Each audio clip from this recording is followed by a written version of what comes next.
calm before the storm, visible appearance of the Lord.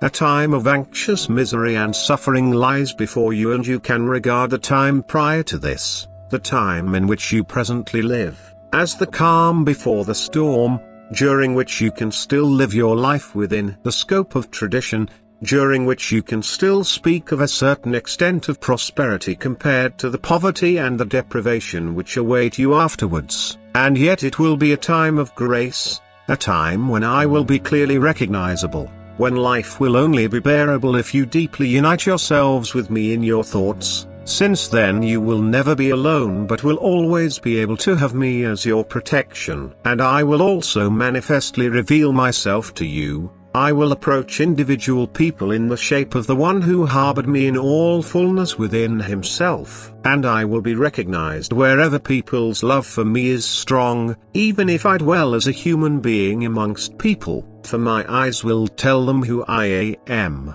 and their hearts will come aglow with such burning love for me as they would never be able to offer to a fellow human being. I will come to meet them with ardent love. I will illuminate them where they lack knowledge and comfort them in hours of distress, and they will be able to overcome the most difficult situations and not despair, for they will sense my help, and wherever I visibly approach them they will be full of strength and profound faith. And once this fills a human heart, no oppressive adversity will be able to exist anymore. For then they will only utterly rely on me, and I will truly not disappoint their faith. Yet anyone who lives without me will hardly be able to endure this time. I cannot leave him in his spiritual adversity, and will therefore have to sorely strike him with earthly adversity until his opposition against me slackens, until he starts to believe and expects help from me. Thus all of you will be subjected to anxious distress and suffering, through which I want to win you over completely. Nevertheless,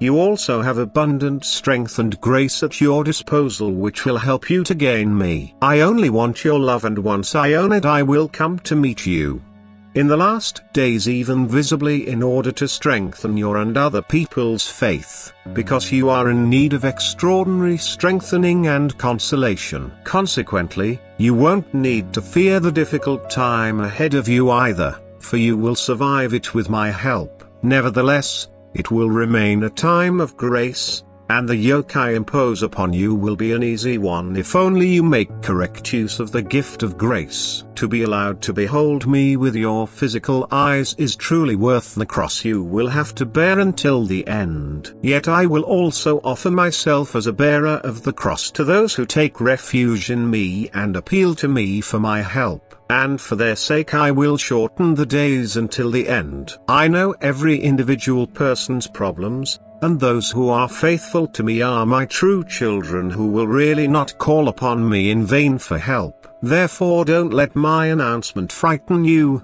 Approach the coming events determinedly and calmly, detach yourselves from the world and wait for me, and I will come. At first appearing to individual people, in order to then fetch my own into my kingdom, in order to lead them away from the place of perdition into the kingdom of peace, where their life will be as blissful as in paradise. Amen.